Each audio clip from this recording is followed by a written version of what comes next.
अहिल्यानगरमध्ये अवैध धंद्यांचं प्रमाण मोठ्या प्रमाणात वाढलंय, कारण 16 डिसेंबर 2024 पासून कोतवाली पोलीस स्टेशनच्या हद्दीमध्ये गांजा, हातभट्टी, मटका, जुगार, बिंगो गुन्हेगारी जोमात चालू आहे। मात्र हे अवैध धंदे त्वरित बंद करा या मागणीसाठी आजपासून रिपब्लिकन पार्टी ऑफ इंडियाच्या महिला शहर जिल्हाध्यक्षा ज्योती पवार यांनी आमरण उपोषण सुरू केले। तसेच पोलीस निरीक्षक प्रताप दराडे यांची देखील बदली करण्यात यावी या मागणीचे निवेदन पोलीस अधीक्षक यांना दिले होते। मात्र निवेदन देऊनही 1 महिना होत आला तरी देखील कोतवाली पोलीस स्टेशनच्या हद्दीमध्ये अवैध धंदे जोमाने चालू आहेत, त्यावर पोलीस प्रशासनाने कोणतीही ठोस कारवाई करताना दिसून येत नाही। म्हणून सर्वच अवैध धंदे त्वरित बंद केले नाही तर रिपब्लिकन पार्टी ऑफ इंडिया महिला आघाडीच्या वतीने आजपासून पोलीस अधीक्षक कार्यालयासमोर बेमुदत आमरण उपोषणाला सुरुवात केली आहे। रिपब्लिकन पार्टी ऑफ इंडिया महिला आघाडीच्या वतीने आज आम्ही एस कार्यालयासमोर उपोषणाला बसलेलो आहोत।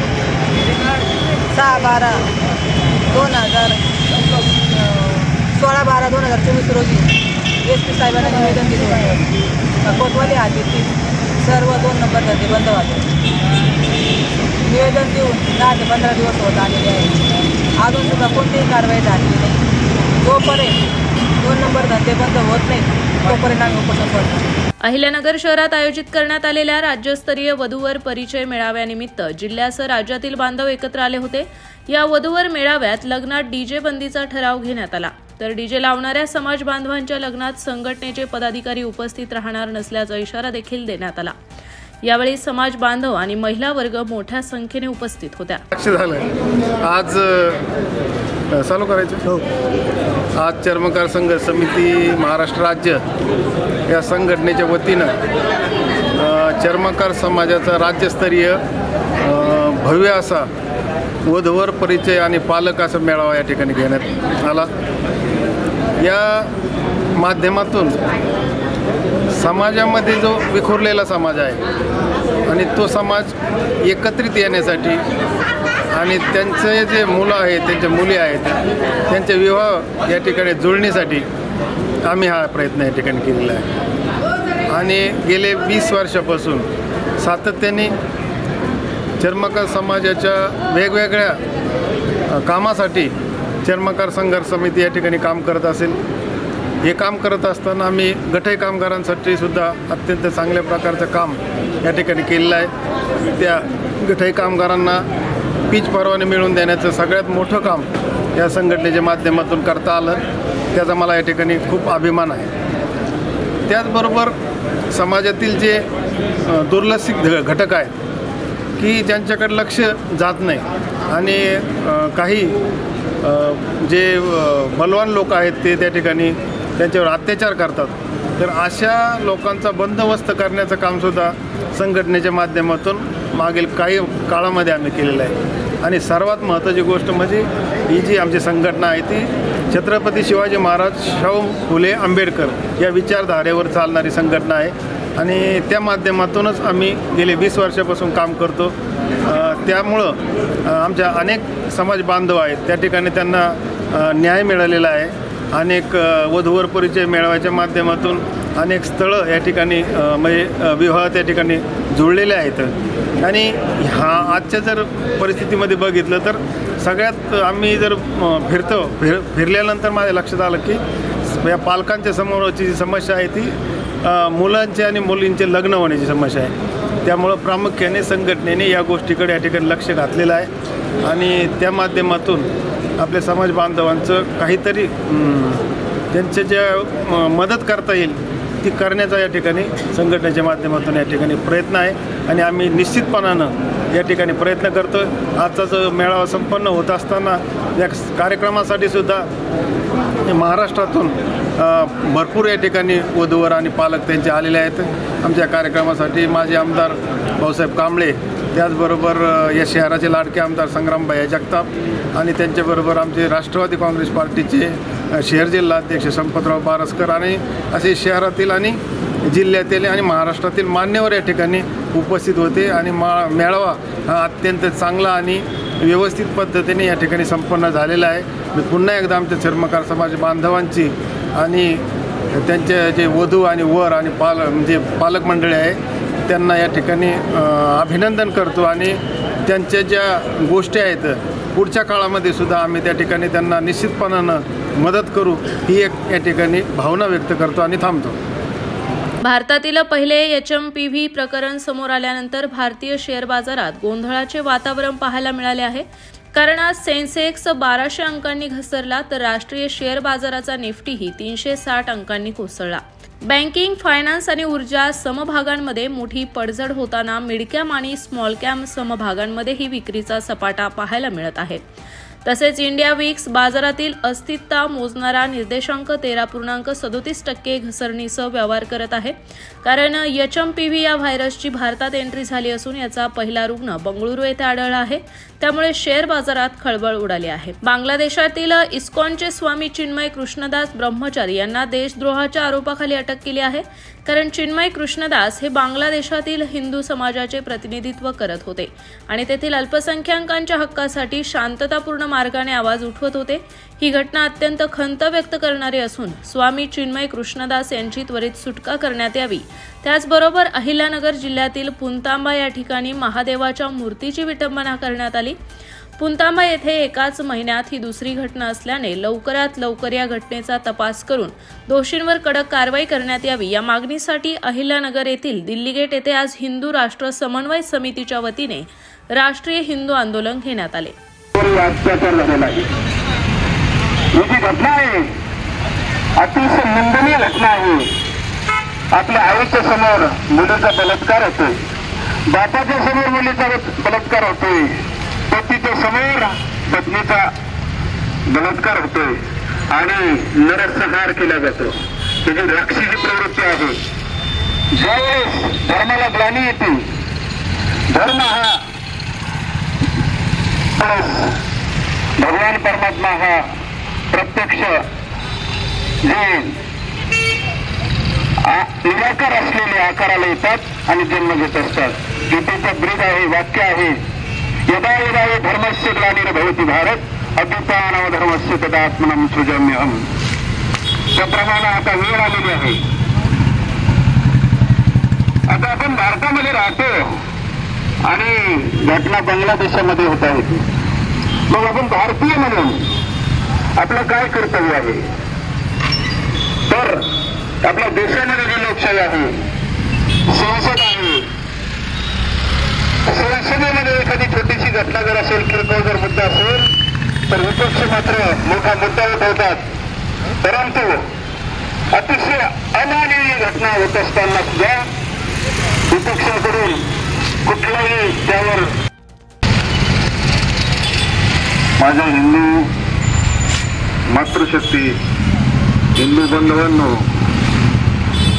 जे या आंदोलनामध्ये सहभागी आहेत ते आणि समोर उभा राहून ऐकतात तेही, हे असे सगळ्या हिंदूंचं मी या जाहीर याच्यातून आव्हान करतो की बांगलादेशमध्ये जे काही चाललंय, जे काही होतंय ते तिथंच मर्यादित न राहता त्याच्या झळा उद्या हिंदुस्थानमध्ये पण येणार आहेत. हे अधोरेखित समजून चला. आणि इतिहासामध्ये नोंद आहे की जो समाज स्वतःच्या इतिहासाचा अभ्यास करत नाही तो पुढच्या भविष्य काळात टिकत नाही. आणि म्हणून आपले धर्मबांधव जे बांगलादेशमध्ये 1951 साली 22% होते, ज्यावेळेस देशाची फाळणी झाली त्यावेळेस बांगलादेशमध्ये हिंदूंची लोकसंख्या 22% होती. आज ते न वाढता ती 8% राहिलेली आहे. दुर्दैवाचं ते जे 8% आहेत तेही तिथे सुखाने राहू शकत नाहीयेत. तर या ज्या आपल्या हिंदू बांधवांच्या यातना आहेत, आपण संरक्षण मार्गाने घेऊया, पण आपल्या प्रशासनासमोर आपल्या बांधवांबद्दलच्या भावना आपण व्यक्त करणं हा लोकशाही मार्गाचा आपला अधिकार आहे. हो, जेव्हा अत्याचार होतो तेव्हा अत्याचार करणाऱ्यापेक्षा तो सहन करणारा तो दुर्दैवी असतो किंवा तो जास्त दोषी असतो. आणि म्हणून आपण भारतातल्या हिंदू बांधवांना मी सर्वांना विनंती करतो की आपण आपल्या परीनं या घटनेचा निषेध नोंदवावा आणि आंतरराष्ट्रीय पातळीवर या हिंदूंचे होणारे जे अत्याचार आहेत, बलात्कार आहेत, लुटमार आहे ते हस्तक्षेप करून परत थांबवण्यात यावी असं आपण आपल्या भारतातल्या हिंदूंनी मागणी केली पाहिजे. ही आत्ताची काळाची गरज आहे. उद्या भारतातील हिंदूंवर होणारे अत्याचार जर त्याच्याबद्दल जर कोणी भावनात्मक जर आपल्याला मदतच नाही दाखवली तर कोण आपल्यासाठी आवाज उठवणार आहे, कोण आपल्यासाठी पुढे येणार आहे.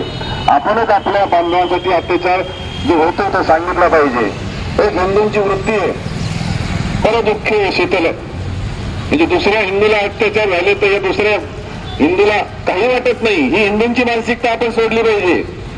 कारण भगवंताने सांगितले की संघे शक्ती कलियुगे, कलियुग चालू आहे आत्ताच, आणि जो संघटित राहाल तरच टिकाल, अन्यथा मारले जाल. आणि म्हणून आता विधानसभेमध्ये आपण बघितलं बटेंगे तो कटेंगे ही घोषणा द्यावी लागली सरकारला. आपल्या लोकांनी नाही, सरकारी माध्यमातून ती घोषणा आलेली आहे. माननीय योगी जे एका मोठ्या प्रदेशाचे मुख्यमंत्री आहेत ते जबाबदारपणे सांगतात की बटेंगे तो कटेंगे. मग कधी आम्ही जागरूक होणार? आमच्या मातृशक्तीपर्यंत जो हल्ला येईल याची वाट आम्ही पाहतोय काय? आणि लक्षात ठेवा, तहान लागल्यावर आड खांदून जमत नसतं तर त्याची पूर्वतयारी करावी लागते. आपण छत्रपतींचे पालिक आहोत. व्यवस्थित संघटन करणं, प्रशासनावर दबाव आणणं ही आपली नैतिक जबाबदारी आहे. आणि या नैतिक जबाबदारीला अनुसरून आपण हे आंदोलन करतोय. आपल्या भावना सरकारपर्यंत पोहोचवतोय. हो, सरकारला सांगितलं पाहिजे की तुम्ही त्वरित तुमच्या परीनं या हिंदूंचे होणारे अत्याचार थांबवले पाहिजेत. आंतरराष्ट्रीय पातळीवर त्याचे पैसा गुंतवले पाहिजेत. आणि यासाठी आपणच जर नाही मागणी केली तर हे थांबणार नाही. हे दुष्ट चक्र आपल्यापर्यंत येऊन थांबेल ही लक्षात ठेवा. आणि म्हणून समोर माझ्या आंदोलनामध्ये सहभागी असतील मातृशक्ती आणि सगळ्यांना विनंती करतो की आपण आता जे पुंतमेमध्ये झालंय त्याचाही ज्यावेळी निषेध करतो. काय हिंमत होते इतर प्रार्थना स्थळांना हात लावण्याची कोणाची हिंमत होते का? मग आमच्या पुंतंबरच्या सारख्या ठिकाणी खेडेगावात आमच्या महादेवाला देव महादेव त्यांची विटंबना होती. आणि तो आरोपी पकडल्यावरच पोलिसांना तो एवढा याची जात आहे. तेही काय प्रकार आहे? तो एवढा दुसरीकडे कुठे हल्ला करत नाही, मंदिरावरच का करतोय याचा विचार केला पाहिजे मित्रांनो. आणि दुसरंही सांगतो, नगर शहरामध्ये गेल्या काही वर्षभरामधल्या 30 ते 40 मंदिरांमध्ये चोऱ्या झाल्यात, मंदिरांच्या दानपेट्या फोडल्यात. मग कधी आम्ही त्याबद्दल आवाज उठवणार? त्याचे होते ते सहन करणार. ज्याला राग येत नाही, संताप येत नाही, चीड येत नाही, तो काय तो शत्रूशी सामना करणार आहे? हो, संताप पाहिजे. माझ्या धर्मावर अन्याय होतोय, संताप पाहिजे, चीड पाहिजे आणि ही व्यक्त झाली पाहिजे. आणि त्यासाठी मित्रांनो हा जो आंदोलनाचा मार्ग आहे, लोकशाही मार्ग आहे, हा लोकशाही मार्गाने काय आपण जाणलं पाहिजे. आणि त्यासाठी आत्ताचे सहभागी झाले त्यांचेही मनपूर्वक अभिनंदन, कौतुक, आभार मानतो की अरे भगवंताने आपल्याला संधी दिलेली. या देवाच्या दारात उभा राहून आपण आपल्या भावना या विशाल अशा आभाराकडे बघून सांगतो, हे भगवंता आम्ही ठिंगी आहोत. हो मान्य, आम्ही ठिंगी एवढेच आहेत.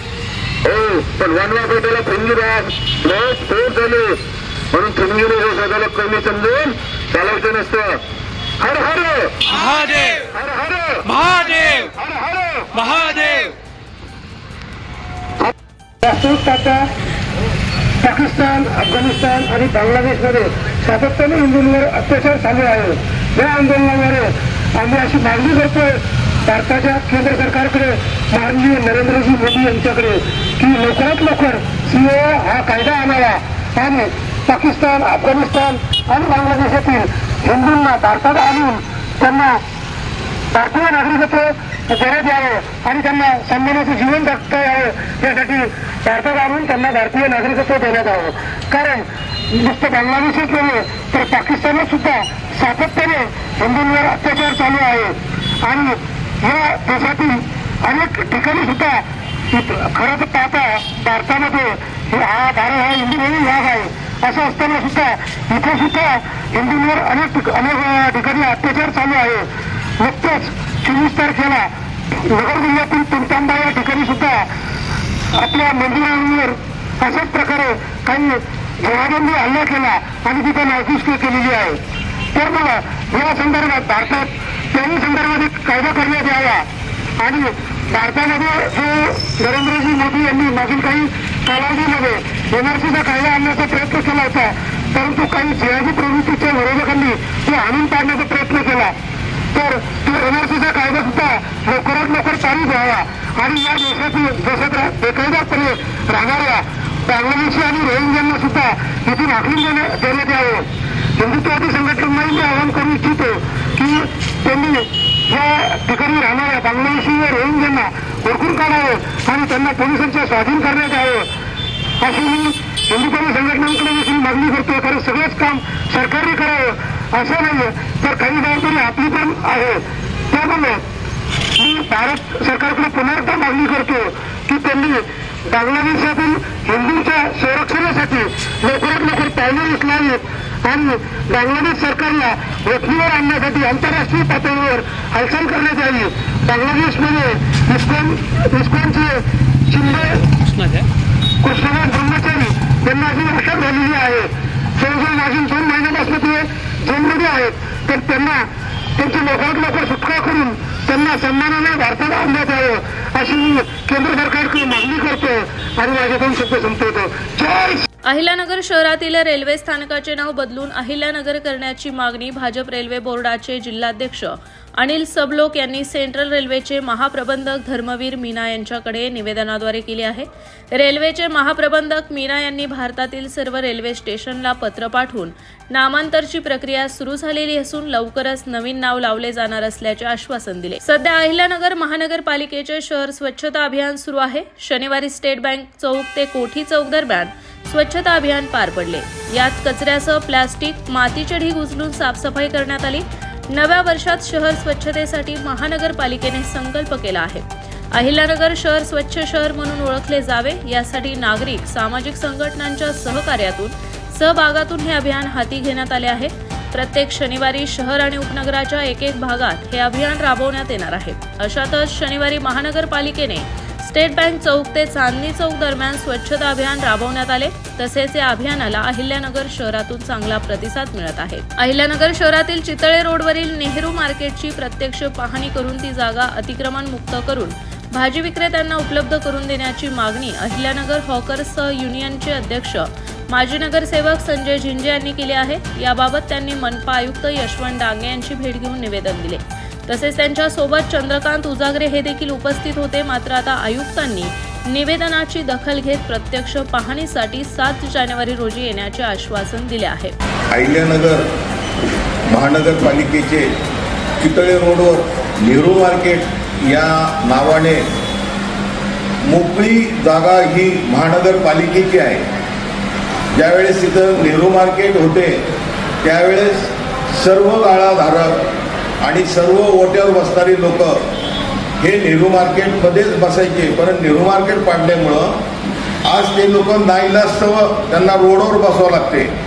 आज जर नेहरू मार्केटची परिस्थिती पाहिली तर तिथं इतकं अतिक्रमण झालेलं आहे.